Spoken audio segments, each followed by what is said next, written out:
Ma belle famille s'est moquée de ma mère à mon mariage, la traitant de « mendiante mal habillée ». Mon fiancé a ri et a approuvé, la belle-mère n'a pas de classe, mais la fille rattrape le coup. Ma mère a souri avec des yeux tristes. J'ai annulé le mariage sur le champ et nous sommes partis. Alors ma mère a dit, ma chérie, je suis milliardaire. Ma vie a changé pour toujours.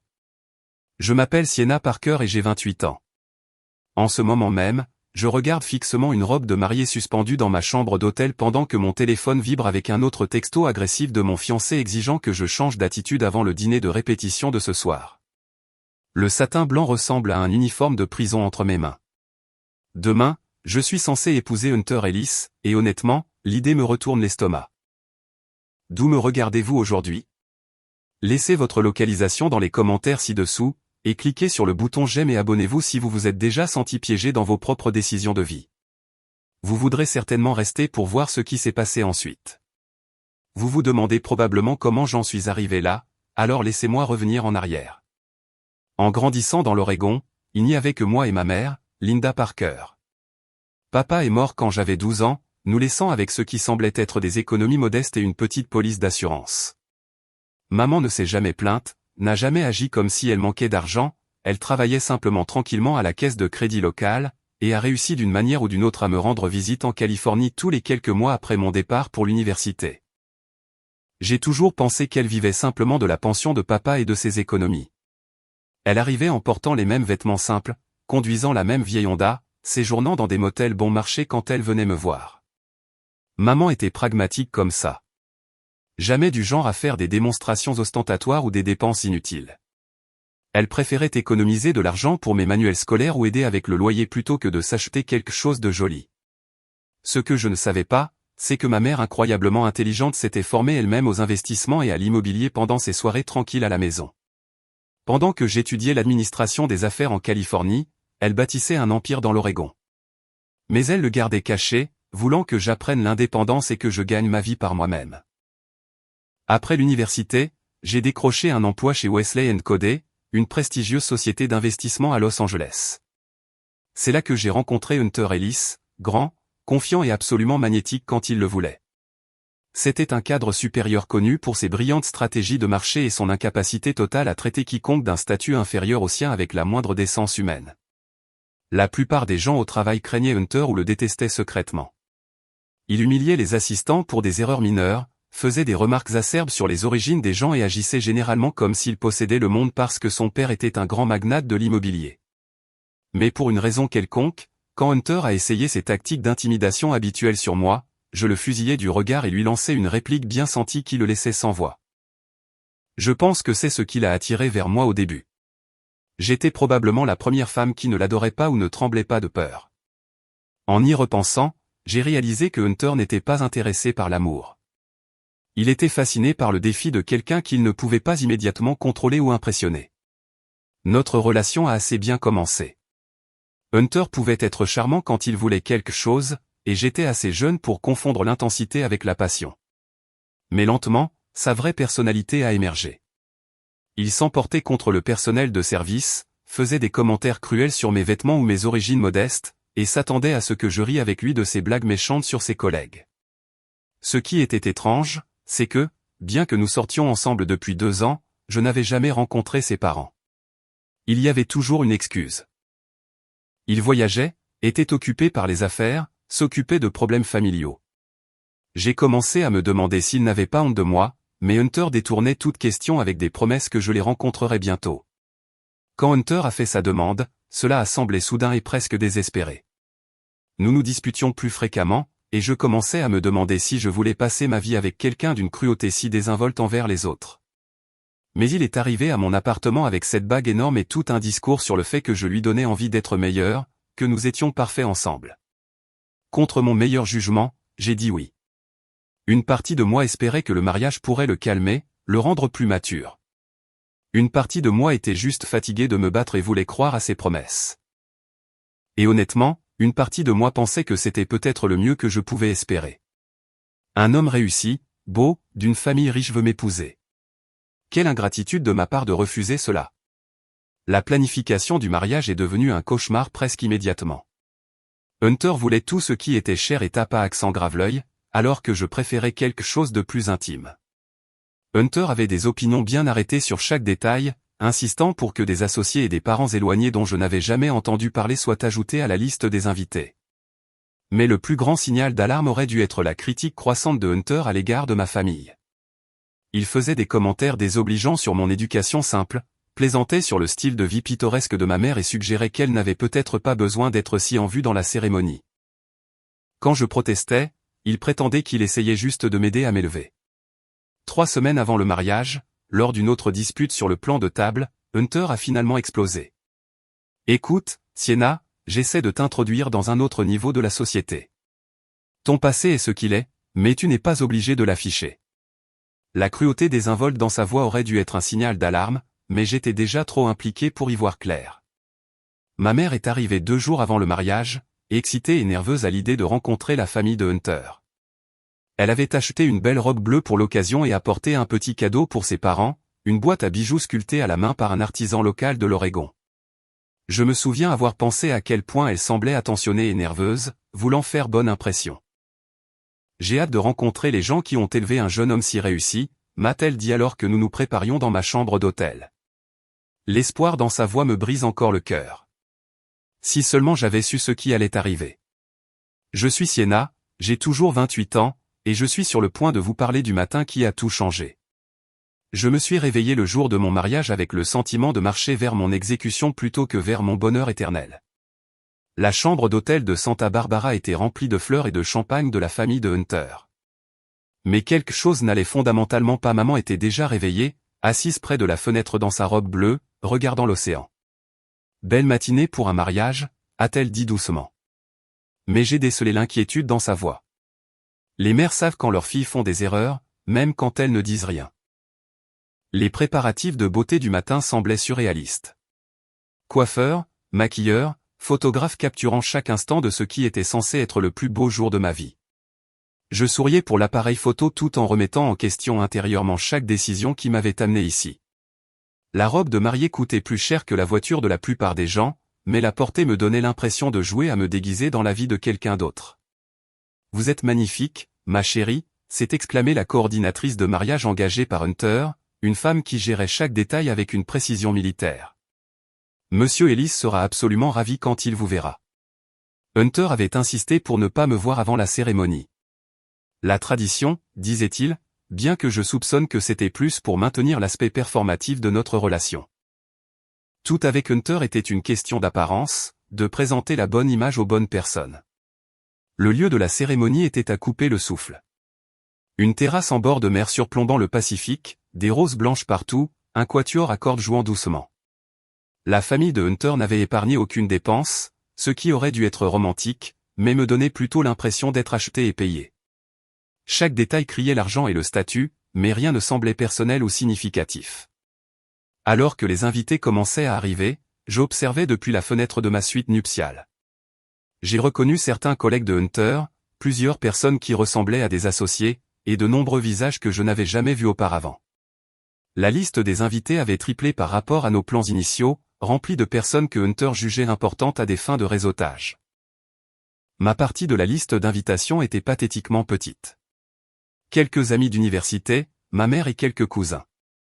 Hunter avait réussi à me faire sentir gêné d'avoir moins de personnes importantes dans ma vie, comme si la qualité de mes relations se mesurait à la valeur nette et au statut social. Quand les garçons d'honneur de Hunter sont arrivés, on aurait dit qu'ils sortaient d'un catalogue pour fils à papa. Ils étaient bruyants, manifestement ivres de l'enterrement de vie de garçon de la veille, faisant des blagues grossières qui résonnaient sur la terrasse. J'ai observé leur comportement et je me suis demandé si c'était vraiment le genre d'homme que j'épousais. La coordinatrice de mariage a frappé à ma porte. « Il est temps de bouger, mademoiselle Parker. Votre fiancé et sa famille sont prêts à commencer. » Elle m'a tendu mon bouquet. Des roses blanches et du gypsophile. Classique et cher, mais complètement générique. Rien dans ce mariage ne reflétait qui j'étais ou ce que je voulais. Maman a serré ma main alors que nous nous dirigions vers l'ascenseur. « Tu es sûre de ça, ma chérie ?» C'était la première fois qu'elle remettait directement en question ma décision, et son timing n'aurait pas pu être plus parfait. Mais j'étais déjà en mouvement, déjà engagé dans cette production coûteuse. Juste le trac du mariage, maman. Tout le monde là. Même en le disant, je savais qu'il n'était pas normal de ressentir un tel niveau d'effroi à l'idée d'épouser quelqu'un que l'on est censé aimer. Les mariées normales peuvent être nerveuses pour la cérémonie ou la fête, pas au point de se demander si leur fiancé est réellement un être humain décent. La descente en ascenseur semblait interminable. Le personnel de l'hôtel souriait et nous félicitait. D'autres clients complimentaient ma robe. Les photographes capturaient chaque instant, mais à l'intérieur, j'avais l'impression d'avancer en somnambule vers une falaise, incapable de m'empêcher de faire le dernier pas. Quand les portes de l'ascenseur se sont ouvertes pour révéler l'espace de la cérémonie, j'ai eu le souffle coupé. C'était vraiment magnifique. Peut-être le mariage le plus élégant que j'ai jamais vu. Pendant un bref instant, je me suis laissé imaginer que c'était ce que je voulais vraiment, que Hunter était l'homme que je pensais épouser quand j'ai dit oui. Puis j'ai aperçu Hunter à l'hôtel, d'une beauté impossible dans son smoking sur mesure, et j'ai ressenti ce battement familier d'attirance mêlé de malaise. Il était charmant, réussi et voulait m'épouser. Alors pourquoi avais-je l'impression de faire la plus grosse erreur de ma vie? La coordinatrice de mariage nous a positionnés pour le cortège. Madame Parker, vous marcherez la première, puis nous aurons notre belle mariée qui fera son entrée. Maman m'a embrassé sur la joue et a commencé à descendre l'allée, l'air élégant et fier malgré sa robe simple et ses origines modestes. Je l'ai regardé marcher vers l'hôtel où Hunter attendait avec ses garçons d'honneur. De cette distance, je ne pouvais pas voir son expression, mais je savais qu'il arborait ce sourire confiant qu'il utilisait pour les occasions publiques. Le sourire qui était parfait sur les photos mais n'atteignait jamais vraiment ses yeux. Le quatuor à cordes a commencé à jouer la marche nuptiale, et tout le monde s'est levé. C'était le moment. Le moment que je planifiais depuis des mois, le moment qui était censé être magique, parfait et tout ce dont j'avais toujours rêvé. Au lieu de cela, j'avais l'impression de marcher vers mes propres funérailles. Mais ce qui s'est passé ensuite allait rendre tout le reste sans importance. Je suis Sienna, 28 ans, et je suis sur le point de vous raconter le moment où j'ai rencontré mes futurs beaux-parents pour la première fois. Alerte spoiler, ça ne s'est pas bien passé. En fait, ça s'est si mal passé que je suis encore étonné de ne pas avoir immédiatement attrapé ma mère et fui cet hôtel en hurlant. Maman était déjà assise au premier rang, l'air nerveux mais plein d'espoir. Elle avait lissé sa robe bleue au moins 6 fois et touchait sans cesse le petit collier de perles qu'elle portait à chaque événement familial important depuis mon enfance. Elle était belle et digne, exactement comme la femme qui m'avait élevé avec amour et sacrifice. Hunter se tenait à l'hôtel, l'air confiant et détendu, discutant avec ses garçons d'honneur pendant que les invités continuaient de s'installer. J'attendais dans l'antichambre de la mariée, bouquet à la main, quand la coordinatrice de mariage s'est approchée, l'air légèrement troublé. Mademoiselle Parker, il y a un petit retard. Les parents de Monsieur Ellis viennent d'arriver et aimeraient vous rencontrer brièvement avant le début de la cérémonie. Elle a fait un geste vers un couple d'âge mûr distingué qui s'approchait du hall de l'hôtel. Victoria et Richard Ellis ressemblaient exactement à ce que l'on imagine d'un riche magnate de l'immobilier, parfaitement stylé, habillé de façon coûteuse et dégageant le genre de confiance qui vient du fait de ne jamais avoir à s'inquiéter pour l'argent. Les cheveux argentés de Victoria étaient coiffés en un chignon élégant. Son tailleur bleu marine coûtait probablement plus que ce que je gagnais en un mois, et ses bijoux étaient discrets, mais clairement chers. Richard ressemblait à une version plus âgée de Hunter, grand, beau, avec les mêmes yeux bleus perçants et le même port assuré. Son costume était impeccablement taillé. Sa montre en argent captait la lumière alors qu'il tendait la main, et son sourire semblait assez sincère. « Vous devez être Sienna », a dit Victoria chaleureusement, en me faisant la bise près des joues de cette manière étudiée que les femmes riches ont perfectionnée. « Vous êtes absolument magnifique, ma chérie. Hunter nous a tant parlé de vous. » J'en doutais, considérant que Hunter avait réussi à éviter cette présentation pendant 2 ans, mais j'ai souri et les ai remerciés. « Je suis si heureuse de vous rencontrer enfin. Hunter parle souvent de vous. Nous sommes ravis de vous accueillir dans la famille, a ajouté Richard, sa voix chaude et sincère. Pendant un bref instant, je me suis détendu. Peut-être que toutes mes inquiétudes étaient pour rien. Peut-être que Hunter avait simplement été occupé et que ses parents étaient en fait des gens charmants. Nous devrions probablement prendre nos places, a poursuivi Victoria, en jetant un coup d'œil à l'élégant espace de la cérémonie. Tout est absolument magnifique. Vous avez fait un travail magnifique pour l'organisation. J'ai commencé à expliquer que la famille de Hunter s'était en fait occupée de la plupart des arrangements, mais l'attention de Victoria s'était déjà déplacée. Son regard est passé au-delà de moi, vers le premier rang où ma mère était assise, attendant patiemment, les mains jointes sur ses genoux, ressemblant exactement à ce qu'elle était, une femme gentille et humble qui avait travaillé dur toute sa vie pour subvenir aux besoins de sa fille. L'expression de Victoria a changé si subtilement que si je n'avais pas regardé attentivement, j'aurais pu le manquer. Le sourire chaleureux affaiblit juste une seconde, remplacé par quelque chose qui ressemblait presque à de la confusion, puis a rapidement changé pour ce que je ne pouvais décrire que comme un dégoût à peine dissimulé. « Richard » a-t-elle murmuré doucement. « Qui est cette femme au premier rang ?» Richard a suivi son regard et a légèrement haussé les sourcils. « Ça doit être un membre du personnel de l'hôtel, attendant probablement des instructions pour l'installation de la réception. » Mon estomac s'est noué. Il regardait directement ma mère, la femme qui avait tout sacrifié pour me donner la meilleure vie possible, qui avait conduit 12 heures pour être ici, qui portait sa plus belle robe et son plus fier sourire, et il supposait qu'elle était une employée. « En fait, ai-je dit, ma voix sonnant étranglée, c'est ma mère, Linda Parker. » Le silence qui a suivi a semblé durer une éternité. La bouche de Victoria a formé un petit O de surprise, tandis que l'expression de Richard est passée de la confusion à une déception mal dissimulée. Ils ont tous les deux regardé de nouveau ma mère, puis moi, comme s'ils essayaient de concilier ce qu'ils voyaient avec les attentes qu'ils s'étaient formées. « Oh » a finalement dit Victoria, sa voix nettement plus froide qu'elle ne l'avait été quelques instants auparavant. « Comme c'est charmant !» Richard s'est éclairci la gorge, mal à l'aise. « Nous devrions probablement prendre nos places avant que la cérémonie ne commence. Il ne faut pas retarder les choses. » Ils se sont dirigés vers le premier rang, me laissant là, debout, avec l'impression d'avoir échoué à un test dont je ne connaissais même pas l'existence. Je les ai regardés s'installer. Richard hochant poliment la tête à ma mère. Victoria offrant un sourire crispé qui ressemblait plus à une grimace. La coordinatrice de mariage a doucement touché mon bras. « Tout va bien, mademoiselle Parker ? Vous avez l'air un peu pâle. » Je voulais dire que tout n'allait absolument pas bien, que je venais de voir mes futurs beaux-parents juger ma mère sur son apparence et la trouver insuffisante. Mais les invités regardaient, les photographes étaient en position, et le quatuor à cordes était prêt à commencer le cortège. Je vais bien, ai-je menti. Juste nerveuse. Mais alors que je me préparais à descendre cette allée vers Hunter, je ne pouvais pas me défaire du sentiment que je venais d'avoir un aperçu de ce que mon avenir me réservait. Si ses parents pouvaient rejeter ma mère si nonchalamment, que pensaient-ils vraiment de moi? Qu'est-ce que Hunter leur avait dit sur mes origines, ma famille, ma vie avant lui?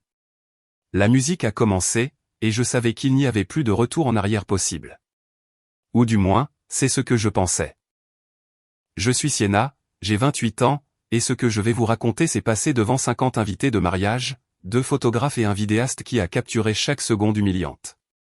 Ma belle-mère a traité ma mère de femme de ménage à mon propre mariage. Mon fiancé a ri et a approuvé. Je suis resté là, dans ma robe blanche, bouquet à la main, et j'ai senti mon monde s'effondrer complètement. La cérémonie s'était déroulée assez bien. Hunter et moi avons échangé des vœux qui semblaient creux et répétés, des alliances qui ressemblaient à des menottes, et des baisers que les photographes ont insisté pour capturer sous plusieurs angles. J'avais réussi à sourire à travers tout cela, tandis que ce sentiment de malaise que j'avais ressenti en rencontrant ses parents continuait de me retourner l'estomac. Pendant le cocktail, j'ai remarqué que Victoria et Richard gardaient leur distance avec ma mère. Ils socialisaient avec leurs amis riches, posaient pour des photos avec Hunter et échangeaient des banalités polies avec d'autres invités, mais ils évitaient constamment la zone où maman était assise. Maman, Dieu la bénisse, semblait complètement inconsciente de l'affront. Elle discutait avec ma colocataire d'université, Sarah, et quelques autres invités, l'air sincèrement heureuse malgré le fait d'être entourée de gens qui avaient clairement plus d'argent qu'elle n'en verrait jamais. Sa joie à mon mariage était si pure et authentique que cela a rendu ce qui s'est passé ensuite encore plus déchirant. La réception a commencé avec les traditions habituelles. Première danse, danse père-fille qui m'a fait pleurer puisque papa n'était pas là pour danser avec moi. Discours des témoins. Le témoin de Hunter a fait un discours sur la chance qu'avait Hunter de trouver quelqu'un qui le garderait les pieds sur terre, ce qui ressemblait plus à une insulte qu'à un compliment. Je parlais avec quelques amis d'université de Hunter quand j'ai entendu la voix de Victoria derrière moi, claire et portée de cette manière que les gens ont quand ils essaient d'être entendus, mais pas nécessairement par tout le monde. Richard, qui a invité la femme de ménage à s'asseoir à la table familiale? Les mots m'ont frappé comme de l'eau glacée. Je me suis retourné pour voir Victoria pointer discrètement vers ma mère, qui était assise exactement là où la coordinatrice de mariage l'avait placée, à la table d'honneur, là où la mère de la mariée devait être.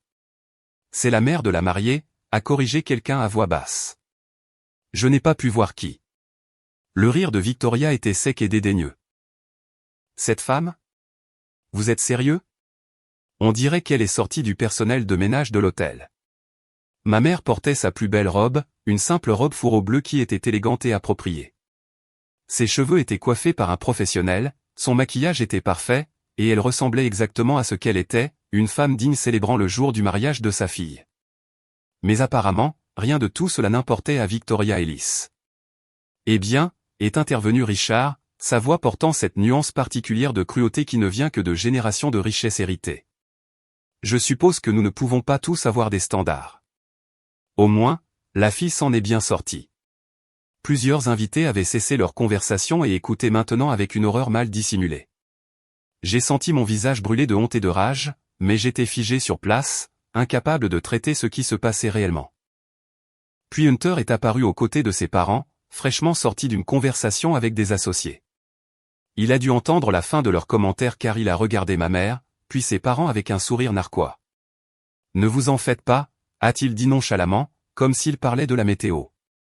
La belle-mère est définitivement sans classe, mais au moins Sienna rattrape le coup. Je veux dire, les gènes de la famille devaient bien s'améliorer quelque part, non? Le groupe a éclaté de rire.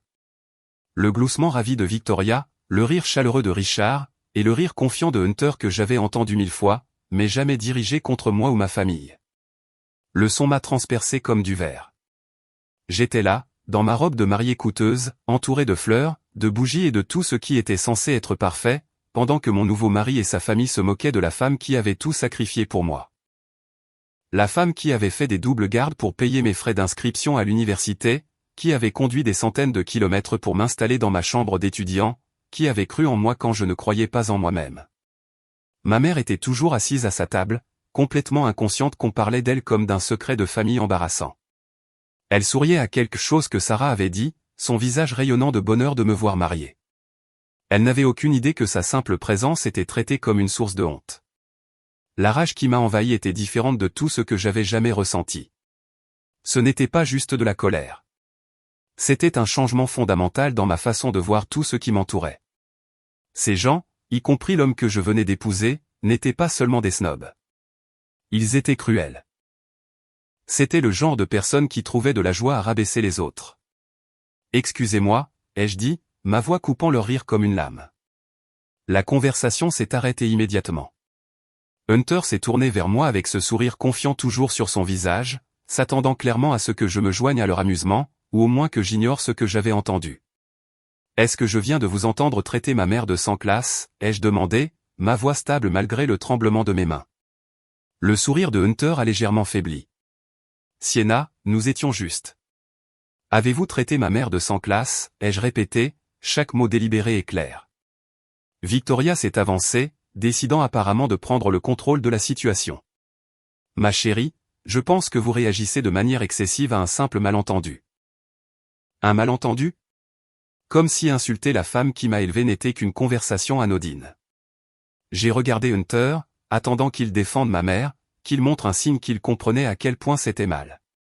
Au lieu de cela, il est resté là, l'air mal à l'aise mais pas honteux, souhaitant clairement que je laisse tomber et que je ne fasse pas de scène. C'est à ce moment-là que j'ai su que mon mariage était terminé avant même d'avoir commencé.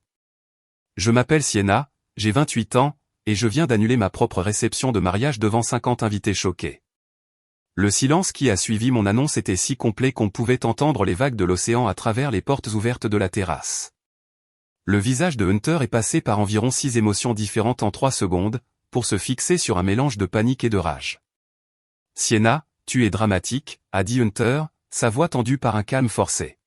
« Discutons de ça en privé. » « Non », ai-je dit assez fort pour que les invités à proximité entendent. « Nous allons en discuter ici et maintenant. Devant tous ceux qui viennent d'entendre tes parents insulter ma mère et t'entendre être d'accord avec eux. » Victoria s'est avancée, le visage rouge d'embarras et de colère. « Jeune femme, je pense que vous réagissez de manière excessive à un simple malentendu. » Un malentendu? Je me suis tourné pour lui faire face directement. Vous avez traité ma mère de femme de ménage. Votre fils l'a traité de sans classe. Vous en avez tous ri. Qu'est-ce que j'ai mal compris exactement? Les invités autour de nous avaient cessé de faire semblant de ne pas écouter. Plusieurs personnes avaient sorti leur téléphone, ce qui, avec le recul, était probablement la meilleure chose qui pouvait arriver. Parfois, vous avez besoin de témoins pour vous protéger des gens qui prétendront plus tard que les choses ne se sont jamais produites. Richard a essayé une approche différente, utilisant la voix condescendante que les hommes qui réussissent réservent aux femmes qu'ils considèrent hystériques. Sienna, les émotions sont à vif le jour d'un mariage. Et si nous prenions tous une profonde inspiration? Et ma mère, ai-je interrompu, ma voix se renforçant à chaque mot, a cumulé 2 emplois pour me payer l'université. Elle a sacrifié ses propres rêves pour que je puisse avoir les miens. Elle a conduit 12 heures pour être ici aujourd'hui parce qu'elle était excitée d'accueillir votre fils dans notre famille.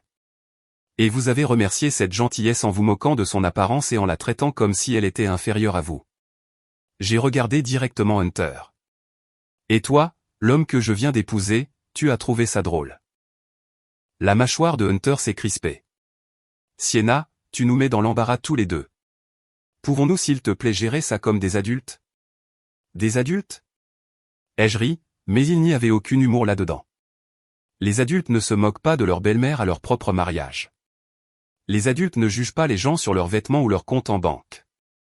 Les adultes font preuve de décence humaine élémentaire envers les personnes qui ont élevé la personne qu'ils prétendent aimer. D'autres invités se rassemblaient maintenant, attirés par les voix qui montaient. Je pouvais voir ma mère de l'autre côté de la pièce, réalisant enfin que quelque chose n'allait pas. Son visage montrait de la confusion et de l'inquiétude alors qu'elle commençait à marcher vers nous. Vous savez quelle est la partie vraiment triste? Ai-je continué, m'adressant à Hunter, mais parlant assez fort pour que tout le monde entende. Je me suis en fait convaincu que tu étais une bonne personne sous toute cette arrogance. J'ai trouvé des excuses à ton comportement. Je me suis dit que tu étais juste stressé, ou ambitieux, ou incompris. Mais les bonnes personnes ne traitent pas les autres comme tu traites les gens. Hunter m'a attrapé le bras, pas doucement.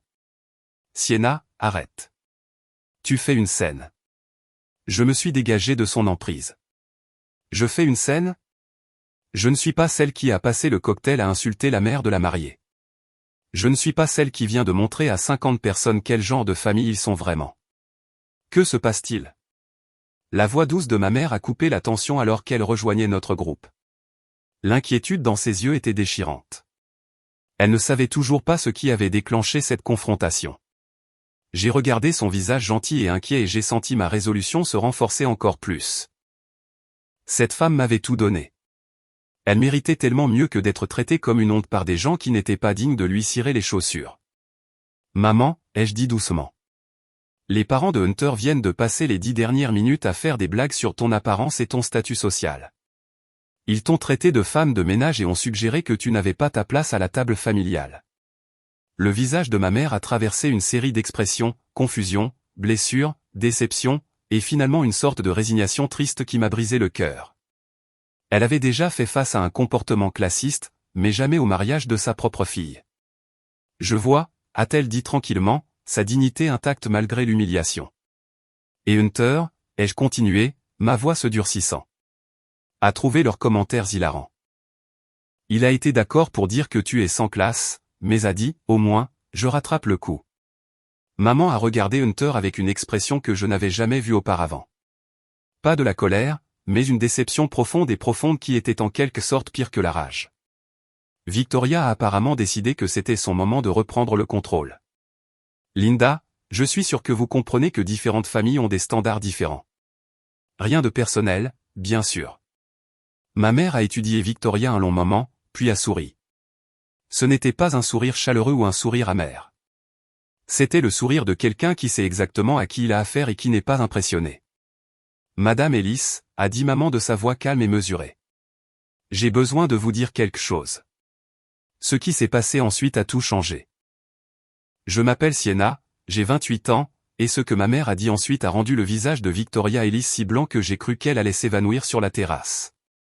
La bouche de Hunter est tombée comme un personnage de dessin animé, et Richard a commencé à s'étouffer avec son champagne. Parfois, l'univers a un sens de l'humour absolument parfait. Vous voyez, Madame Ellis, a poursuivi ma mère de cette même voix calme et digne. Je n'ai peut-être pas l'air de grand-chose pour vous, mais les apparences peuvent être trompeuses. Elle a lissé sa simple robe bleue d'une main tout en maintenant un contact visuel parfait avec Victoria. En réalité, je suis assez riche. Le silence qui a suivi était assourdissant. On pouvait entendre le quatuor à cordes en arrière-plan, le bruit lointain des vagues, même le léger cliquetis des verres de champagne provenant d'autres parties de la réception, mais personne dans notre cercle immédiat n'a fait un bruit. Je suis désolé, quoi, a réussi à croasser Richard, ayant toujours l'air d'avoir du mal à respirer. Maman a souri de ce même sourire serein. Après la mort de mon mari, j'ai pris l'argent de l'assurance et ses économies, soit environ 2,8 millions de dollars, et je me suis formé aux investissements, à l'immobilier, à la technologie, aux startups, au marché à terme. Il s'avère que j'ai un certain talent pour ça.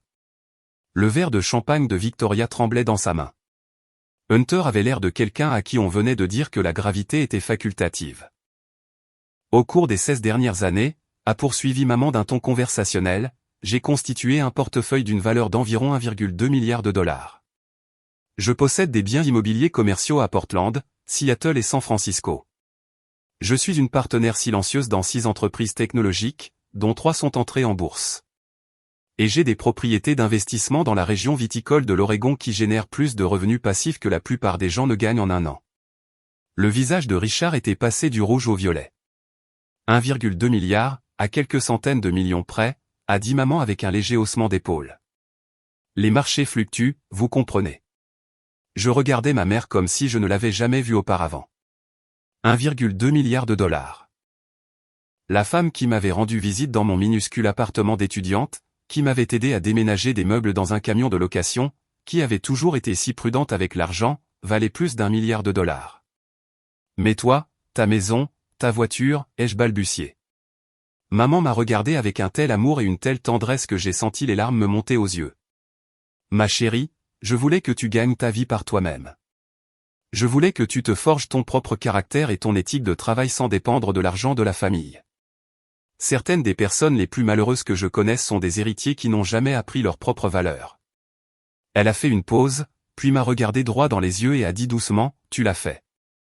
Elle s'est retournée vers Victoria, qui avait toujours l'air de traiter un problème de mathématiques difficile. Je vis modestement parce que je le choisis, pas parce que je suis obligé. Je conduis une voiture plus ancienne parce qu'elle est fiable et payée. Je m'habille simplement parce que les vêtements chers ne rendent pas la personne qui les porte meilleure ou plus précieuse. Hunter a finalement retrouvé sa voix. Linda, Nous n'avions aucune idée. Bien sûr que non, a dit maman sans détour. Parce que vous n'avez jamais pris la peine de me connaître. Vous avez jeté un coup d'œil à mon apparence et avez décidé que je ne valais pas votre temps ni votre respect. Vous avez fait des suppositions basées sur mes vêtements et ma façon de parler, et vous m'avez traité en conséquence. Victoria ouvrait et fermait la bouche comme un poisson hors de l'eau. Je pouvais presque voir les rouages tourner dans sa tête alors qu'elle recalculait tout ce qu'elle avait dit au cours de la dernière heure. Madame Parker, a commencé Victoria, sa voix soudainement mielleuse. Je pense qu'il y a eu un terrible malentendu. Oh, il n'y a eu aucun malentendu, a interrompu doucement maman. Vous m'avez montré exactement qui vous êtes. Vous avez montré à tout le monde ici quel genre de personne vous êtes. La richesse ne change pas cela, Madame Ellis. Elle rend simplement votre comportement plus embarrassant pour vous. La foule autour de nous s'était agrandie, et plusieurs personnes ne faisaient plus semblant de ne pas écouter. J'ai aperçu des téléphones brandis, enregistrant probablement toute cette conversation. À l'ère des médias sociaux, des moments comme celui-ci ne restent pas privés. Hunter s'est avancé désespérément. Linda, évidemment, il y a eu une énorme erreur. Si nous avions su pour votre succès, les choses auraient été complètement différentes. Et voilà, l'aveu qui révélait tout. S'ils avaient su pour son argent, ils l'auraient traité différemment, ce qui signifiait que leur respect n'était pas basé sur son caractère, sa gentillesse ou son intelligence. C'était purement transactionnel, basé sur la valeur nette. Tu as absolument raison, Hunter, a dit maman avec une clarté dévastatrice. Si vous aviez su pour mon argent, vous m'auriez traité complètement différemment. Vous auriez été poli, respectueux et probablement même amicaux, ce qui prouve simplement que vous êtes exactement le genre de personne que je pensais que vous étiez. J'ai regardé mon nouveau mari, cet homme que je venais de promettre d'aimer et d'honorer, et je l'ai vu pour ce qu'il était vraiment. Pas seulement classiste, mais fondamentalement creux, une personne dont les valeurs changeaient en fonction du solde bancaire de quelqu'un. Le mariage est terminé, ai-je dit doucement. Hunter s'est retourné vivement vers moi. Sienna, ne sois pas ridicule. Nous pouvons arranger ça. Arranger quoi, ai-je demandé. Le fait que toi et ta famille venez de passer ma réception de mariage à humilier ma mère? Le fait que vous ne reveniez sur vos propos que maintenant que vous avez appris qu'elle est riche? Le fait que tu as ri quand ta mère l'a traitée de femme de ménage? Nous pouvons surmonter ça, a dit Hunter désespérément. Tous les mariages ont des obstacles. J'ai regardé autour de moi la belle réception, les fleurs, le champagne, l'élégante terrasse surplombant le Pacifique. Puis j'ai regardé ma mère, debout avec une telle dignité silencieuse malgré tout ce qui s'était passé. Non, ai-je dit clairement. Nous ne pouvons vraiment pas, et sur ce, j'ai pris le bras de ma mère et je me suis éloigné de l'erreur la plus chère que j'ai jamais failli commettre. Je m'appelle Sienna, j'ai 28 ans, et 3 jours après avoir quitté ma propre réception de mariage, je suis assise dans la voiture de location de ma mère, fixant le plus beau manoir que j'ai jamais vu. Le GPS dit que nous sommes à la bonne adresse, mais ce n'est pas possible que ma mère habite ici. Cela ressemble à quelque chose sorti d'Architectural Digest, pas à la modeste maison que je visitais en grandissant. Que pensez-vous qu'il va se passer ensuite? Dites-le moi dans les commentaires ci-dessous. Maman, ai-je dit lentement. Je pense que ton chauffeur s'est trompé. Elle a souri depuis le siège passager. Le même sourire doux que j'avais connu toute ma vie, mais qui portait maintenant des secrets que je commençais à peine à comprendre. Pas d'erreur, ma chérie. C'est la maison. Les grilles en fer se sont ouvertes automatiquement à notre approche, révélant une allée sinueuse bordée de jardins parfaitement entretenus. La maison, non, le manoir, était un superbe mélange d'architecture moderne et de matériaux naturels, avec des baies vitrées du sol au plafond offrant des aperçus d'intérieurs élégants. Une fontaine trônait au centre de l'allée circulaire, et je pouvais voir ce qui ressemblait à un garage pour 3 voitures sur le côté. Maman, c'est de la folie, ai-je soufflé alors que nous nous arrêtions devant l'entrée principale. Tu as vécu ici tout ce temps? Depuis 8 ans, a-t-elle confirmé en prenant son sac à main. Je l'ai acheté après que mon portefeuille a vraiment commencé à décoller. Les anciens propriétaires étaient des entrepreneurs de la tech qui avaient tout perdu dans un krach boursier. Je l'ai eu pour environ 60% de ce qu'ils avaient payé. Un homme en uniforme est apparu à notre voiture. Pas un majordome exactement, mais clairement une sorte de personnel de maison.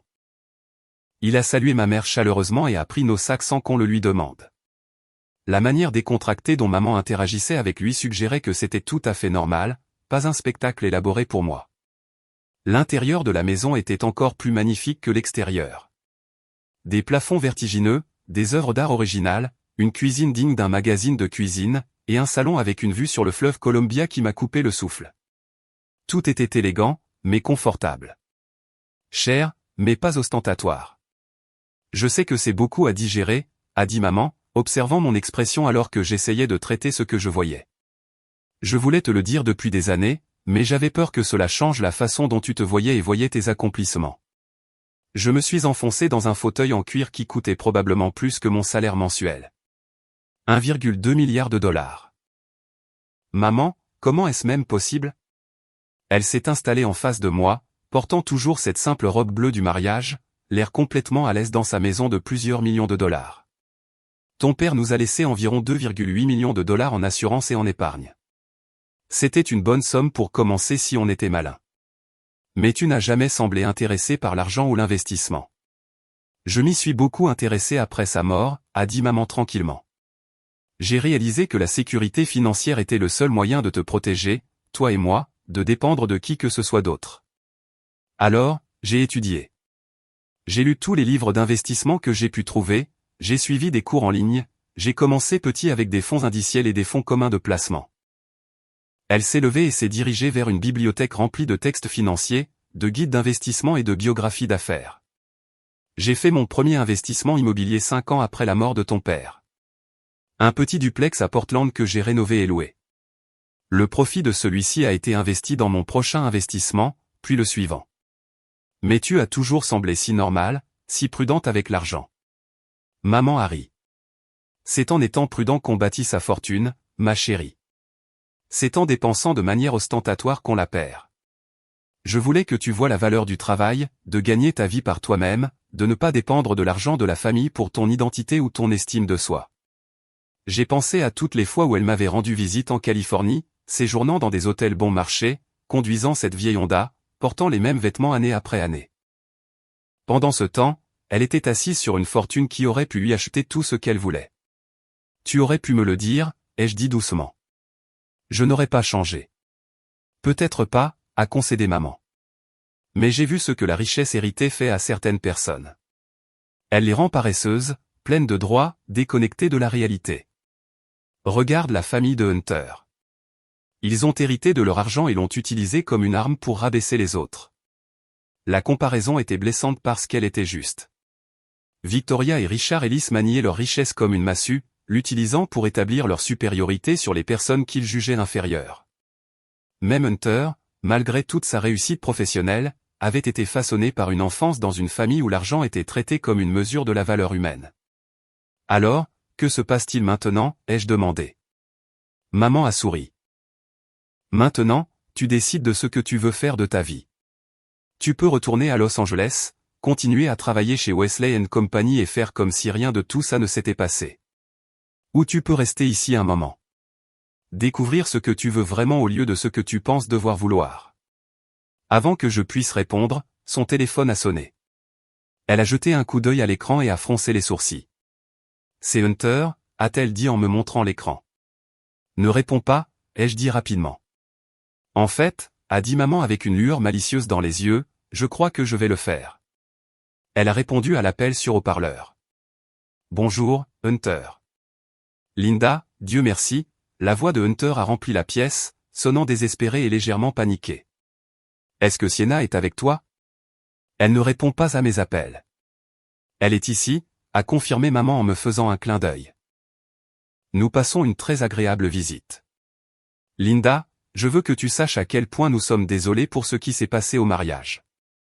Mes parents se sentent très mal à propos du malentendu, et nous aimerions avoir la chance de nous racheter. Le changement soudain de ton était presque comique. Il y a 3 jours, il riait des blagues sur ma mère traitée de femme de ménage. Maintenant, il rampait presque. Quel genre de rachat aviez-vous en tête, a demandé innocemment maman. Nous aimerions vous inviter toutes les deux à dîner la semaine prochaine dans notre country club. Mes parents veulent s'excuser officiellement et vous accueillir comme il se doit dans la famille. J'ai fait des gestes frénétiques à maman pour qu'elle refuse, mais elle s'amusait clairement. C'est très attentionné, Hunter, a-t-elle dit. Mais je suis curieuse, qu'est-ce qui vous a fait changer d'avis sur le fait de m'avoir dans la famille? Le silence à l'autre bout du fil était révélateur. Finalement, Hunter a dit, nous avons réalisé que nous vous avions mal jugé. Nous aurions dû apprendre à vous connaître avant de nous faire une opinion. Et ma situation financière n'a rien à voir avec ce changement d'avis? Une autre pause. Bien sûr que non. L'argent ne compte pas pour nous.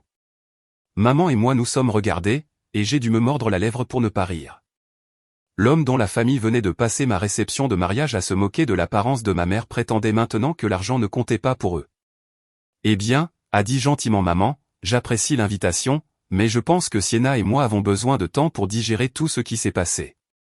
Bien sûr, bien sûr. Prenez tout le temps dont vous avez besoin. Mais Linda, sachez s'il vous plaît que nous vous considérons désormais comme de la famille, et nous voulons vous soutenir, vous et Sienna, de toutes les manières possibles. Après avoir raccroché, maman a secoué la tête avec dégoût. Ce garçon n'a aucune honte. Aucune. Je suis d'accord, ai-je dit. Mais, maman, tu réalises qu'ils vont continuer à appeler, n'est-ce pas? Ils ne vont pas abandonner maintenant qu'ils sont au courant pour l'argent. Le sourire de maman est devenu légèrement prédateur.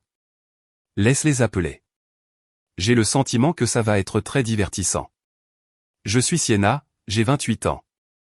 Et au cours de la semaine suivante, Hunter a appelé 17 fois, envoyé 42 textos et fait livrer des fleurs au manoir de ma mère 2 fois par jour. L'homme qui ne pouvait pas se donner la peine de me défendre à notre propre mariage était soudainement le mari le plus attentionné de l'histoire. Dommage pour lui, ce bateau avait navigué, coulé et été dévoré par les requins. Les textos étaient particulièrement amusants.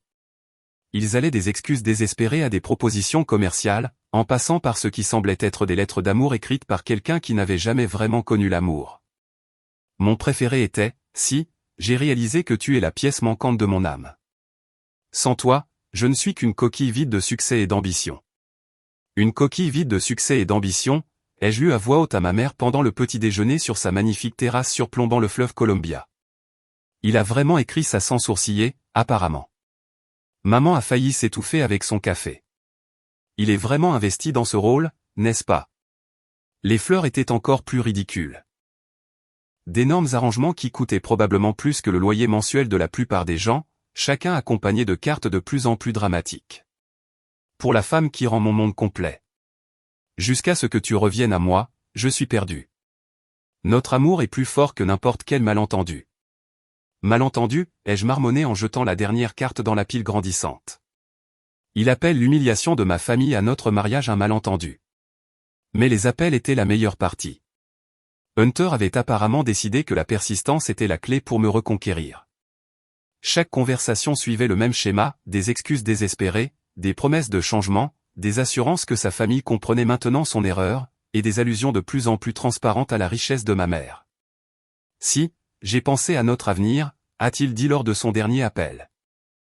Avec le sens des affaires de ta mère et notre réseau professionnel combiné, nous pourrions construire quelque chose d'incroyable ensemble.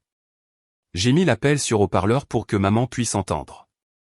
Quel genre de quelque chose? Des partenariats d'investissement, des projets immobiliers, peut-être même créer notre propre cabinet. Linda est manifestement brillante avec l'argent, et j'ai des relations dans toute l'industrie. Nous pourrions être un vrai couple de pouvoir. Maman a levé les yeux au ciel si fort que j'ai cru qu'ils allaient lui sortir de la tête. Hunter, ai-je dit gentiment. Suggères-tu que tu veux te remettre avec moi à cause de l'argent de ma mère? Bien sûr que non, a-t-il dit rapidement. Je t'aime, Sienna. Je t'ai toujours aimé. L'argent n'est qu'un bonus. Un bonus. Le 1,2 milliard de ma mère n'était qu'un bonus à notre grande histoire d'amour. Je dois y réfléchir, lui ai-je dit, ce qui n'était pas vrai, mais me donnait le temps de trouver comment mettre fin à cette mascarade de façon permanente. Après avoir raccroché, maman m'a regardé sérieusement. Tu sais qu'il ne va pas abandonner facilement, n'est-ce pas? Les hommes comme Hunter n'acceptent pas bien le rejet, surtout quand il y a de l'argent en jeu, elle avait raison. Au cours des jours suivants, la campagne de Hunter s'est intensifiée. Il a envoyé des livraisons de nourriture gastronomique, des bijoux, même une voiture, une BMW cabriolet rouge qui est arrivée avec un mot disant « Pour ma belle épouse qui ne mérite que le meilleur ». C'est à ce moment-là que j'ai réalisé que je devais retourner à Los Angeles et mettre fin à tout ça correctement. Hunter pensait clairement qu'il pouvait me reconquérir par la persistance et les cadeaux coûteux. Il devait comprendre que notre mariage était terminé, pas seulement reporté. Je dois retourner au travail, ai-je dit à maman pendant le dîner ce soir-là. Je dois vider mon bureau et présenter ma démission officiellement. Et voir Hunter, a-t-elle ajouté en connaissance de cause. Et voir Hunter, ai-je confirmé. Ce fantasme qu'il vit où nous nous réconcilions et devenons une sorte de couple de pouvoir dans l'investissement doit cesser. Maman a hoché la tête pensivement. Tu sais, ma chérie, il y a quelque chose que je ne t'ai pas encore dit. D'autres révélations sur ta richesse secrète, ai-je demandé en plaisantant. Pas sur ma richesse, a-t-elle dit avec un sourire qui m'a rendu nerveuse. Sur la tienne. Ma fourchette s'est arrêtée à mi-chemin de ma bouche. Ma quoi, maintenant? Sienna, tu es ma seule enfant et mon unique héritière. Tout ce que j'ai construit sera à toi un jour. Mais plus que ça, j'ai déjà créé un fonds en fiducie à ton nom. Il génère des revenus depuis 5 ans. Le monde semblait basculer. Maman, qu'est-ce que tu dis? Je dis que tu as actuellement accès à environ 18 millions de dollars. J'allais te le dire pour ton 30e anniversaire, mais les événements récents ont changé mon calendrier. 18 millions de dollars. J'étais assise sur 18 millions de dollars et je ne le savais même pas, les informations du compte sont dans le coffre-fort de mon bureau, a poursuivi calmement maman, comme si elle n'avait pas juste changé toute ma vie avec une seule phrase. Je te suggère d'accéder à ces fonds avant de retourner à Los Angeles. Tu en auras besoin. En avoir besoin pourquoi? Le sourire de maman est devenu légèrement mystérieux. Pour ce qui va suivre, ma chérie. Hunter pense qu'il a affaire à la même femme qu'il a épousée. Quelqu'un qui dépend de son travail, qui a besoin de l'approbation de sa famille, qui peut être intimidé par la richesse et le statut. Il n'a aucune idée de ce qui l'attend. Cette nuit-là, j'étais allongé dans ma chambre d'enfant, qui dans la nouvelle maison de maman était plus grande que tout mon appartement à Los Angeles, et j'essayais de digérer tout ce qui s'était passé. Il y a une semaine, j'étais une analyste en investissement fiancée à un homme que je pensais aimer. Maintenant, j'étais une multimillionnaire qui avait quitté son propre mariage après avoir vu son mari se moquer de sa mère. L'argent était écrasant à imaginer, mais ce qui m'a le plus frappé, c'est la prise de conscience que j'étais enfin vraiment libre. Libre de la manipulation de Hunter, du jugement de sa famille, du besoin de prouver que j'étais digne de leur acceptation. Je pouvais faire tout ce que je voulais, être qui je voulais être. Et ce que je voulais être, ai-je réalisé, c'était quelqu'un qui ferait regretter à Hunter Ellis chaque mot cruel qu'il avait jamais prononcé. Ma mère avait raison. Il n'avait aucune idée de ce qui l'attendait. Je m'appelle Sienna, j'ai 28 ans, et je viens d'entrer dans les bureaux de Wesley & Company à Los Angeles en portant un costume de créateur qui coûte plus que ce que je gagnais en un mois. Mes collègues ont fait des doubles prises. L'assistante de Hunter a failli laisser tomber son café, et j'avais l'impression de tout voir avec des yeux neufs. Incroyable comme un peu de sécurité financière peut changer toute votre perspective sur la politique d'entreprise. L'ironie ne m'a pas échappé que j'utilisais de l'argent hérité pour affirmer que je n'avais pas besoin d'argent pour ma validation. Mais parfois, il faut jouer le jeu avec les règles qui vous sont données. Et dans le monde de Hunter, l'apparence était tout. J'avais passé la semaine précédente à Portland à travailler avec le conseiller financier de ma mère pour accéder à mon fonds en fiducie et comprendre ma nouvelle réalité. 18 millions de dollars, c'était plus d'argent que je n'avais jamais imaginé avoir, mais c'était aussi la clé d'une liberté que je n'avais jamais connue. La liberté de ne pas avoir besoin de ce travail, de l'approbation de Hunter, de l'acceptation de qui que ce soit. Mon bureau avait exactement le même aspect que lorsque je l'avais quitté 2 semaines plus tôt. Des piles bien rangées d'analyses de marché, de rapports clients et le projet à moitié terminé sur lequel je travaillais avant le mariage. J'avais l'impression de regarder des artefacts de la vie de quelqu'un d'autre. Sienna. Ma collègue Jennifer s'est précipitée, son expression un mélange d'inquiétude et de curiosité. Comment s'est passée la lune de miel? On a entendu dire qu'il y avait eu une sorte de situation au mariage. Bien sûr, ils avaient entendu. L'humiliation publique de Hunter était probablement la chose la plus divertissante qui se soit produite chez Wesley & Company depuis des années. Dans un bureau rempli d'analystes en investissement, les ragots voyageaient plus vite que les tuyaux boursiers. Le mariage a été éducatif, ai-je dit avec un sourire que Jennifer n'a pas tout à fait réussi à interpréter. Très éducatif. Avant qu'elle ne puisse poser d'autres questions, j'ai aperçu Hunter sortant de l'ascenseur avec son entourage habituel d'analystes juniors et d'assistants. Il était en pleine phrase sur une présentation client quand il m'a vu, et tout son comportement a changé. Le prince d'entreprise confiant est devenu un mari nerveux, espérant une réconciliation. Si, a-t-il dit, en s'approchant de mon bureau avec ce sourire prudent qu'il utilisait quand il n'était pas sûr de sa réception. Tu es de retour? Temporairement, ai-je confirmé, continuant à emballer mes affaires personnelles dans une boîte. Je suis ici pour démissionner. La couleur a quitté le visage de Hunter. Démissionner? Sienna, ne sois pas précipitée. Je sais que nous devons parler, mais il n'y a aucune raison de prendre des décisions de carrière basées sur des problèmes personnels. Problèmes personnels. Il minimisait toujours ce qui s'était passé. Traitant toujours la cruauté de sa famille comme un désaccord mineur que nous pourrions surmonter. En fait, ai-je dit en me redressant pour lui faire face directement. Mes décisions de carrière sont basées sur des considérations professionnelles. J'ai décidé de poursuivre d'autres opportunités. Quelles autres opportunités? La voix de Hunter portait une pointe de désespoir. Sienna, tu as un excellent poste ici. Tu es respecté. Tu as du succès. Ne jette pas ça par-dessus bord parce que tu es en colère contre moi. La supposition que toute ma valeur professionnelle était liée à ce travail, à son approbation, à sa recommandation était si typique de Hunter que j'ai presque ri. Il ne pouvait sincèrement pas concevoir un monde où je n'avais pas besoin de lui ou des relations de sa famille pour réussir. Je lance ma propre société de conseil, ai-je dit calmement. J'ai déjà plusieurs clients en attente. C'était vrai.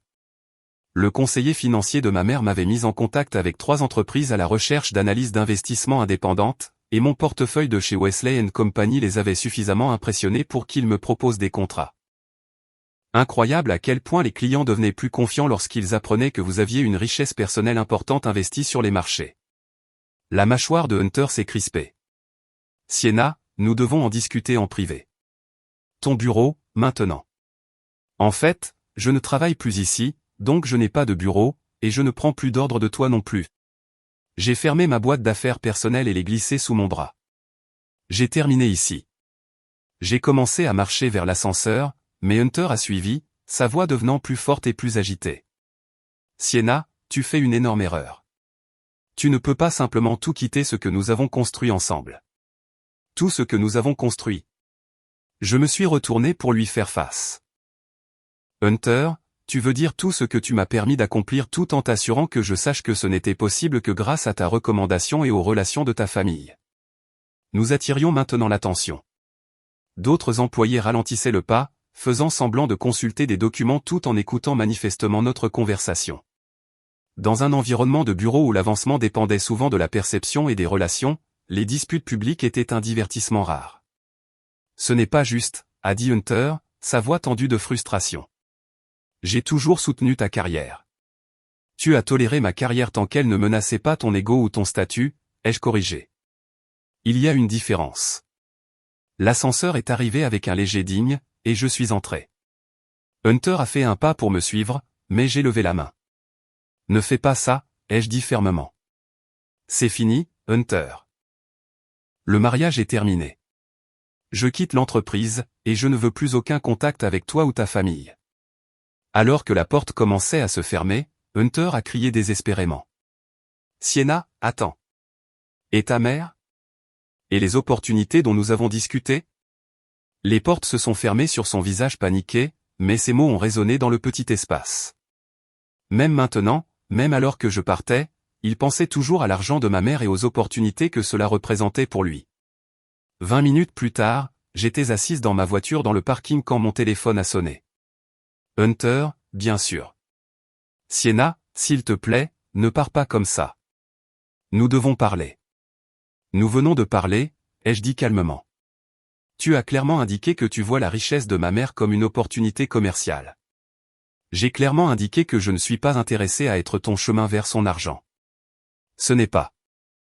Je t'aime, Sienna. L'argent n'a rien à voir avec ça.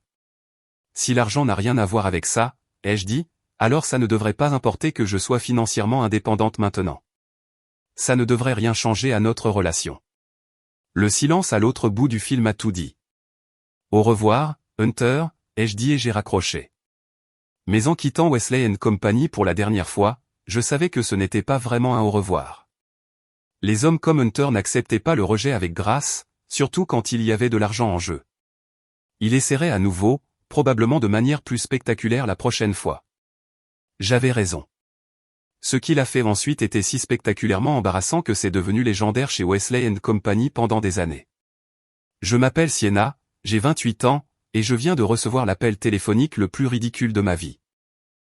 L'assistante de Hunter a appelé pour m'inviter à une présentation spéciale de l'entreprise chez Wesley & Company demain matin.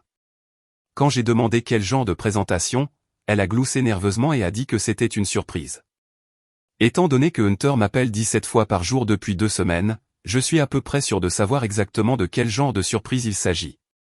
Contre mon meilleur jugement et le conseil de ma mère de ne pas réveiller le chat qui dort, j'ai décidé d'y assister. En partie par curiosité, en partie par un désir pervers de voir jusqu'où Hunter irait pour s'humilier, et en partie parce que j'avais le sentiment que ce serait l'occasion parfaite de mettre un terme à tout ça de façon permanente. Je suis arrivé chez Wesley & Company le lendemain matin en portant mon costume le plus cher, un élégant Armani noir qui m'avait coûté $3000, mais me donnait l'impression d'être invincible. Les yeux de la réceptionniste se sont écarquillés quand elle m'a vu, confirmant que mon apparence provoquait exactement la réaction que j'avais voulu. Mademoiselle Parker, a-t-elle dit, à bout de souffle. Monsieur Ellis vous attend dans la salle de conférence A. Toute l'entreprise se rassemble pour la présentation. Toute l'entreprise. Quoique Hunter ait prévu, il avait décidé d'en faire un spectacle public. Ce serait soit le geste le plus romantique de l'histoire de l'entreprise, soit le suicide professionnel le plus embarrassant que j'ai jamais vu. La salle de conférence a été le plus grand espace de réunion de Wesley & Company, normalement réservé aux présentations clients et aux réunions d'entreprise. En entrant, j'ai vu que chaque siège était occupé. Analystes, assistants, directeurs, même certains des associés principaux que je reconnaissais des événements d'entreprise. Tout le monde avait l'air impatient et légèrement mal à l'aise, comme s'ils avaient été obligés d'assister à quelque chose qu'ils n'étaient pas sûrs de vouloir voir. Hunter se tenait à l'avant de la salle à côté d'un écran de projection, portant son plus beau costume et un sourire nerveux. Quand il m'a vu entrer, son visage s'est illuminé de soulagement et d'anticipation. Il m'a fait signe de m'asseoir sur une chaise vide au premier rang qui avait clairement été réservée pour moi. Mesdames et messieurs, a commencé Hunter une fois que j'étais assise. Merci à tous d'assister à cette présentation spéciale. Comme vous le savez, j'ai récemment épousé ma merveilleuse collègue, Sienna Parker. Quelques personnes ont applaudi poliment. La plupart avaient l'air de souhaiter être n'importe où ailleurs. Malheureusement, a poursuivi Hunter, il y a eu un malentendu à notre mariage qui a entraîné des difficultés temporaires dans notre relation. Un malentendu. Il appelait toujours la cruauté délibérée de sa famille un malentendu. Je vous ai tous réunis ici aujourd'hui parce que je veux déclarer publiquement mon amour pour ma femme et lui demander pardon devant les personnes qui nous connaissent tous les deux professionnellement. Oh non. Oh non. C'était en train de se produire. Hunter allait vraiment faire un grand geste romantique devant toute notre entreprise. La gêne par procuration était si forte que je sentais mon visage brûler. Sienna Parker Ellis, a dit Hunter en se tournant vers moi. Tu es la femme la plus intelligente, la plus belle et la plus accomplie que j'ai jamais connue. J'ai été un idiot de laisser les attitudes démodées de ma famille te blesser, et je te demande pardon devant tous ceux qui comptent pour nous professionnellement. Plusieurs personnes dans le public se tortillaient mal à l'aise. Quelques-unes brandissaient leur téléphone, enregistrant manifestement cette catastrophe en direct. Je suis resté parfaitement immobile, mon expression soigneusement neutre, attendant de voir jusqu'où il irait. Je sais que la confiance doit être reconstruite, a poursuivi Hunter, sa voix devenant plus émotive. Mais je crois que notre amour est plus fort que n'importe quel obstacle. Je crois que nous pouvons construire quelque chose d'incroyable ensemble. Pas seulement en tant que mari et femme, mais en tant que partenaire dans les affaires et dans la vie. Voilà encore, l'angle du partenariat commercial. Même dans son grand geste romantique, Hunter ne pouvait s'empêcher de faire allusion aux opportunités financières que ma famille représentait. Sienna, a-t-il dit, sa voix se brisant légèrement. S'il te plaît, donne-moi une autre chance. S'il te plaît, rentre à la maison. La salle était silencieuse. Une cinquantaine de professionnels retenaient leur souffle, attendant de voir comment ce feuilleton d'entreprise se terminerait. Je pouvais sentir chaque paire d'yeux sur moi, pouvais presque entendre les ragots de bureau déjà en train de se composer dans la tête des gens. Je me suis levé lentement, lissant ma jupe, et j'ai marché vers l'avant de la salle. Le visage de Hunter était plein d'espoir, d'attente, confiant que sa démonstration publique m'avait conquise. Hunter, ai-je dit, ma voix portant clairement dans la salle silencieuse. C'était certainement quelque chose. Son sourire a légèrement faibli à mon ton, mais il était toujours optimiste. Je dois te poser une question, ai-je poursuivi, en m'adressant autant à la salle qu'à lui. M'aimes-tu pour qui je suis, ou m'aimes-tu pour ce que ma famille peut faire pour ta carrière? Le visage de Hunter est devenu pâle. Sienna, bien sûr, je t'aime pour qui tu es. L'argent n'a pas d'importance. Alors ça ne te dérangera pas que je sois financièrement indépendante maintenant, ai-je interrompu. Ça ne te dérangera pas que je n'ai pas vraiment besoin de ce travail, ni de l'approbation de ta famille, ni de tes relations d'affaires. La salle était si silencieuse qu'on pouvait entendre le bourdonnement de la climatisation. En fait, ai-je poursuivi, tu seras heureux d'apprendre que j'ai lancé ma propre société de conseil en investissement. J'ai déjà 14 clients, y compris Morrison Holdings et Davison Industries. J'ai vu plusieurs personnes dans le public se redresser. Morrison Holdings et Davison Industries étaient des acteurs majeurs dans le monde de l'investissement. Exactement le genre de clients pour lesquels Wesley & Company était en compétition. 14 clients en 2 semaines, ai-je répété, laissant cela s'imprégner. Pas mal pour quelqu'un qui avait soi-disant besoin de ta recommandation pour réussir professionnellement. Le comportement confiant de Hunter se fissurait. Sienna, qu'est-ce que tu dis? Je dis que ton grand geste romantique tombe un peu à plat quand il est basé sur une méconnaissance fondamentale de qui je suis et de ce que je veux, ai-je dit clairement. Je dis qu'un homme qui m'aimait vraiment ne serait pas resté les bras croisés pendant que ses parents se moquaient de ma mère à notre mariage. Le public était maintenant complètement absorbé. C'était mieux que n'importe quelle émission de télé-réalité qu'ils aient jamais vue. Et je dis, ai-je conclu, que Hunter Ellis, l'homme qui a passé 2 ans à me dire que je ne réussirais jamais dans cette industrie sans son aide, vient de s'humilier publiquement devant toute son entreprise. Le silence qui a suivi était assourdissant. Puis quelqu'un au fond de la salle a commencé à applaudir. Je m'appelle Sienna, j'ai 28 ans. Et les applaudissements qui ont commencé au fond de cette salle de conférence se sont propagés comme une traînée de poudre dans toute l'entreprise.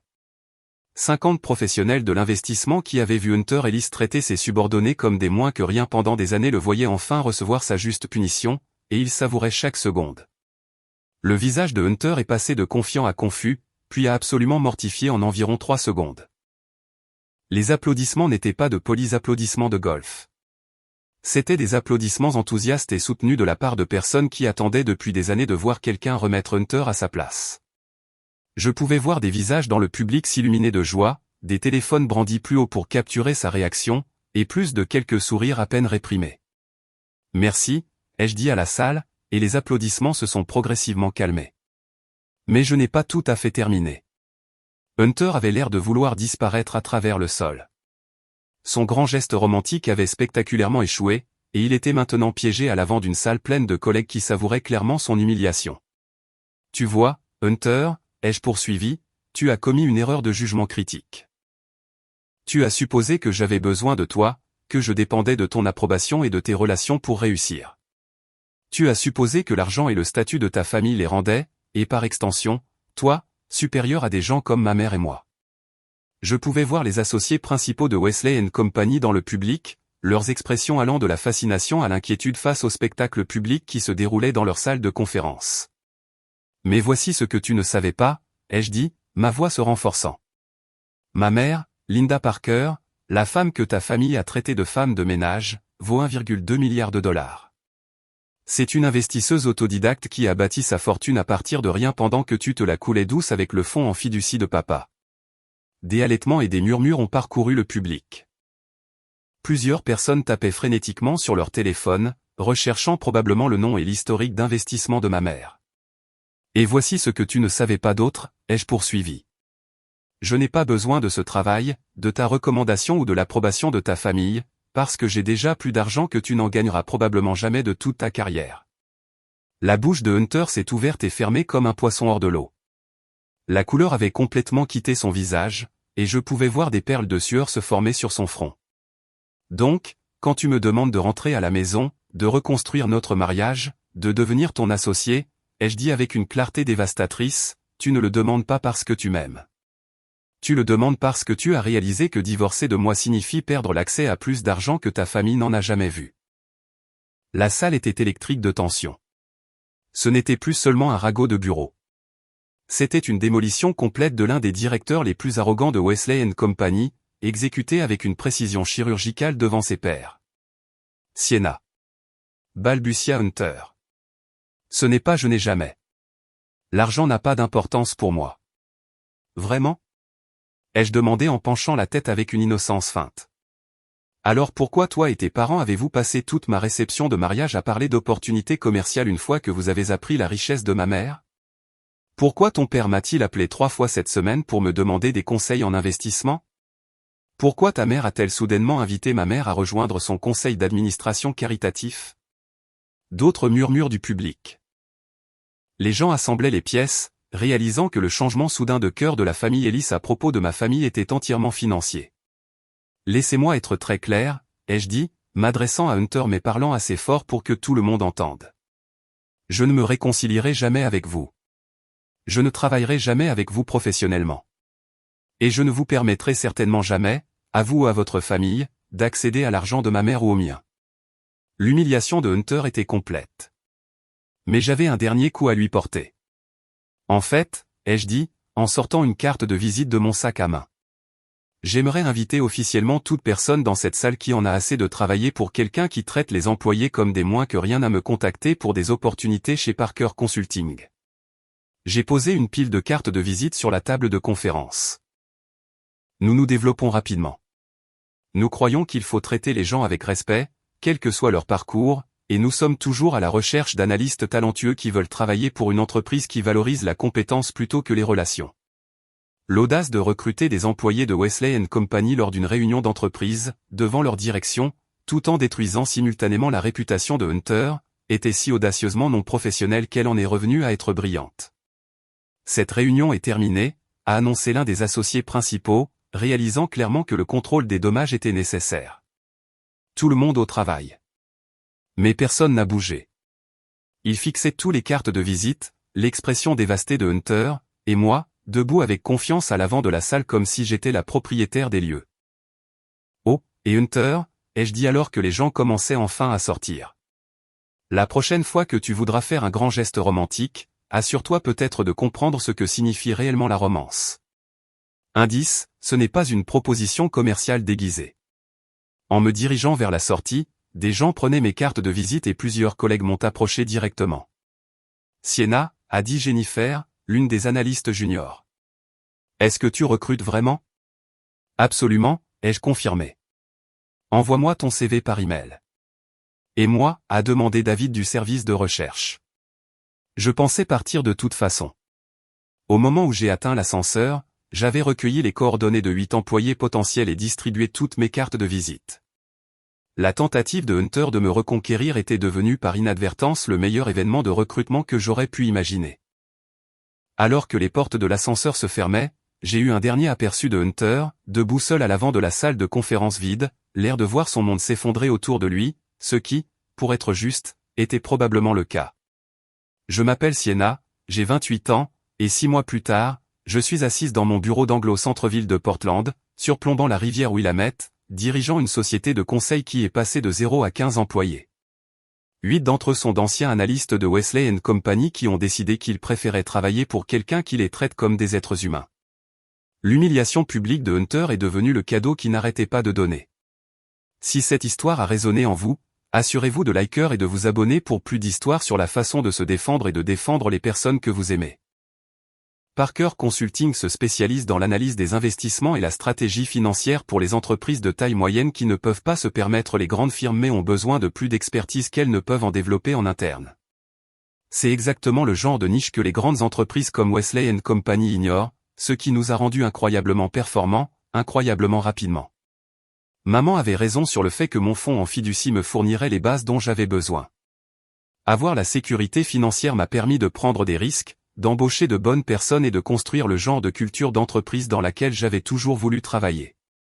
Nous avons des horaires flexibles, un respect de l'équilibre entre vie professionnelle et vie privée, et une politique stricte contre la tolérance des harceleurs au travail ou de la discrimination.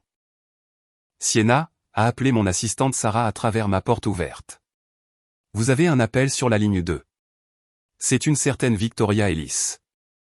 J'ai levé les yeux de l'analyse de marché que j'étais en train de consulter, sincèrement surprise. La mère de Hunter ne m'avait pas contacté directement depuis le désastre du mariage, bien que j'ai entendu par divers canaux que la famille Ellis avait des difficultés financières. Les entreprises immobilières de Richard avaient subi des revers lors du récent ralentissement du marché, et apparemment les postes de Victoria au conseil d'administration de Charité n'étaient pas aussi prestigieux quand ils ne pouvaient plus faire leurs dons importants habituels. Dites-lui que je suis en réunion toute la journée, ai-je dit. Et pour le reste de la semaine, en fait. En fait, a dit Sarah avec un sourire, elle a appelé 4 fois aujourd'hui. Elle dit que c'est urgent et qu'elle a besoin de vous parler d'une opportunité d'affaires. Une opportunité d'affaires? Bien sûr. La femme qui avait traité ma mère de femme de ménage voulait maintenant me proposer des idées d'affaires. Passez-la moi, ai-je décidé. Ça devrait être divertissant. Sienna, ma chérie. La voix de Victoria était mielleuse, exactement le ton qu'elle avait utilisé quand elle avait appris la richesse de ma mère. Comme c'est merveilleux de vous joindre enfin. J'ai suivi votre succès commercial dans les journaux. Absolument magnifique ce que vous avez accompli. Merci, ai-je dit d'un ton neutre. Que puis-je faire pour vous, Victoria? Eh bien, Richard et moi avons discuté de certaines opportunités d'investissement et nous avons pensé que vous pourriez être intéressé par un partenariat avec nous. Votre expertise combinée à nos relations sur le marché pourrait être très lucrative. Leurs relations sur le marché, les mêmes relations qui avaient apparemment échoué à prévenir leurs récentes difficultés financières. Quel genre de partenariat aviez-vous en tête? Ai-je demandé, sincèrement curieuse de son pitch. Nous envisageons des projets immobiliers prometteurs en Californie du Sud. Rien de trop risqué, juste des investissements solides avec un bon potentiel de rendement. Nous pensions que peut-être vous et votre mère voudriez vous joindre à nous en tant que commanditaire. Commanditaire. Traduction, il voulait que nous mettions l'argent pendant qu'il le gérait et prenait des frais. C'est une offre intéressante, ai-je dit. Pouvez-vous m'envoyer le prospectus et les projections financières? Bien sûr. Bien sûr. Mais Sienna, je veux que vous sachiez que c'est plus qu'une simple affaire. Nous regrettons vraiment le malentendu à votre mariage. Et nous aimerions avoir la chance de construire une vraie relation avec vous et Linda. Une vraie relation. 6 mois trop tard et 1,2 milliard de dollars trop opportun. Je vais examiner vos documents et je vous recontacterai, ai-je dit poliment. Merveilleux. Et Sienna, nous espérons vraiment que vous y réfléchirez attentivement. La famille devrait se serrer les coudes après tout. Après avoir raccroché, je me suis adossé à ma chaise et j'ai ri. L'audace était presque impressionnante. Les mêmes personnes qui avaient passé ma réception de mariage à se moquer de ma mère voulaient maintenant être des partenaires commerciaux et prétendaient que nous étions une famille. Mon téléphone a vibré avec un texto de Hunter. J'ai entendu par ma mère qu'elle t'a parlé aujourd'hui. J'espère vraiment que tu envisageras de travailler avec ma famille. Nous pourrions être formidables ensemble en affaires, même si le personnel n'est pas possible. Même Hunter, 6 mois après son humiliation publique spectaculaire, cherchait toujours à accéder à l'argent de ma mère. Certaines personnes n'apprennent jamais. J'ai transféré à la fois le résumé de l'appel de Victoria et le texto de Hunter à ma mère, qui était actuellement à New York pour rencontrer ses propres conseillers financiers au sujet de l'expansion de son portefeuille. Elle a rappelé dans l'heure, riant si fort qu'elle pouvait à peine parler. Ils veulent que nous soyons commanditaires dans leurs affaires immobilières. A-t-elle haleté entre deux éclats de rire. Sienna, j'ai examiné l'entreprise de Richard le mois dernier lorsque j'envisageais des cibles d'acquisition. Ils sont endettés jusqu'au cou et font face à la faillite d'ici 18 mois. Donc c'est non pour le partenariat commercial familial? C'est non pour jamais plus parler à ces gens, a dit fermement maman. Mais tu sais quoi? Ça me donne une idée. Quel genre d'idée? Le genre qui implique d'acheter l'entreprise de Richard quand elle fera faillite et de la transformer en une division de notre portefeuille. Justice poétique, tu ne trouves pas? Il y a 6 mois, je planifiais un mariage avec un homme qui me voyait comme un tremplin pour sa propre ambition. Je travaillais pour une entreprise qui me traitait comme une personne remplaçable, dépendante de l'approbation de gens qui méprisaient mes origines et ma famille. Aujourd'hui, je possède une entreprise florissante, j'emploie 15 personnes qui se respectent mutuellement et respectent leurs clients, et j'ai la liberté financière de faire des choix basés sur mes valeurs plutôt que sur la nécessité. Ma mère et moi sommes plus proches que jamais, liés par un succès partagé et la connaissance que nous avons construit nos vies selon nos propres termes. Et Hunter. La dernière fois que j'ai entendu parler de lui, il était toujours chez Wesley & Company, faisant toujours des remarques acerbes à ses subordonnés, toujours convaincu que ses problèmes provenaient de l'incapacité des autres à reconnaître son génie. Certaines personnes ne changent jamais, mais d'autres si. Certaines personnes apprennent que la dignité n'est pas quelque chose que l'on hérite ou que l'on achète. C'est quelque chose que l'on démontre par la façon dont on traite les autres. Certaines personnes découvrent que la vraie force ne vient pas de rabaisser les autres, mais de les élever. J'ai appris que le plus grand cadeau de ma mère n'était pas son argent. C'était son exemple de la façon d'être successful sans perdre son humanité. Et j'ai appris que la meilleure vengeance contre les gens qui essaient de vous faire sentir petit n'est pas de prouver que vous êtes plus grand qu'eux. C'est de prouver que leur opinion de vous n'a jamais compté en premier lieu. Ce fut le début du meilleur chapitre de ma vie. Et honnêtement, ça ne fait que s'améliorer.